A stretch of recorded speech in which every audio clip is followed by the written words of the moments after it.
There are numerous examples, and no volumes can be large enough to contain them all, even if they filled the whole planet. Each atom in the universe is actually a proof on the basis of providence, whether we realize this today or will do so tomorrow. A.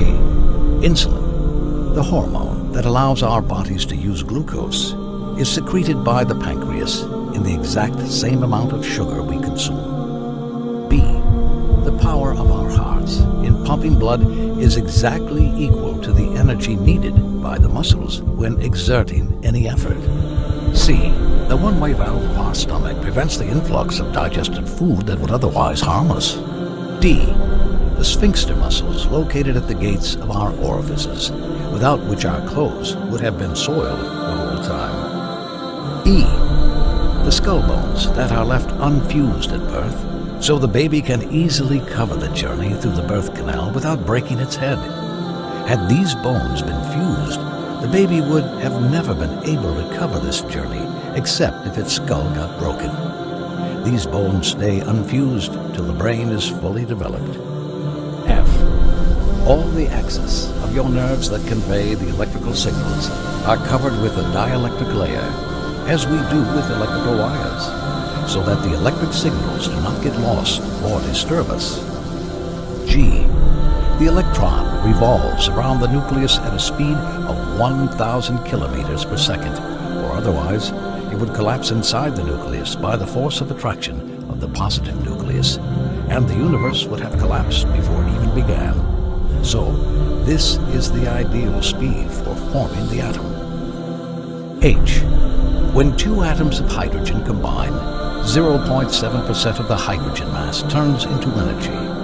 This mass was 0.6% instead of 0.7%. The proton would have not combined with the neutrons, and the universe would have remained in the form of hydrogen, and none of the other elements would have been formed. If the mass converted to energy was 0.8% instead of 0.7%, the fusion would have been too fast, which would have led to the disappearance of hydrogen immediately from the universe, making life impossible. That's why this figure had to be between 0.6% and 0.8%. I. The electron mass constitutes 0.2% of the neutron mass, and this mass is ideal for forming the atom. J. After germination, the buds tend to go up directly to the light source, whereas the roots tend to go down because the buds are highly sensitive to light.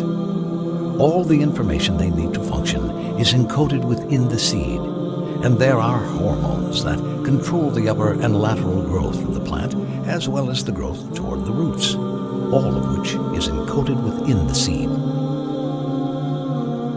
You eat the delicious fruit and throw the dry and tasteless pit away. This way, you are compelled by a controller who governs the whole universe, allowing that fruit to pass its genes all over the earth, giving you the savory taste while hiding the genes in the core of a smooth, dry pit that is not attractive to you. Once the seeds stick to the ground, it starts quietly transforming into branches and roots, and this is how the mother succeeds in passing her genes on to its children. All of this takes place in a plant that has no cognition. So, who adjusted the information for those deaf-mute fruits? And who adjusted the amount of sugar so it would appeal to your palate?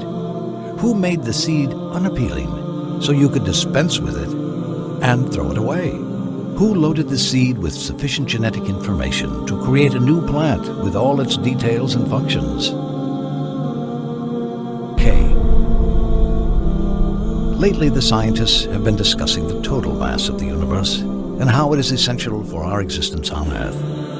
Inertia, this blessing which is given to our bodies in the form of resistance to any change in movement, originates from the mass of the universe. Had the inertia been any less than what it is, any soft breeze of wind would have been able to move the rocks, which would not have been able to resist the least amount of effort exerted on them. In a universe like ours, we would have been bombarded by all sorts of flying bodies. If the inertia was more than what it is, we would have found a great difficulty in moving our fingers, if we even managed to move them, and controlling them would have been an improbability. This means we would have been unable to move or do any tangible effort of any kind. The first man created would have not left his spot, and the embryos would have not left the wombs. That is, if they even managed to take form in the wombs.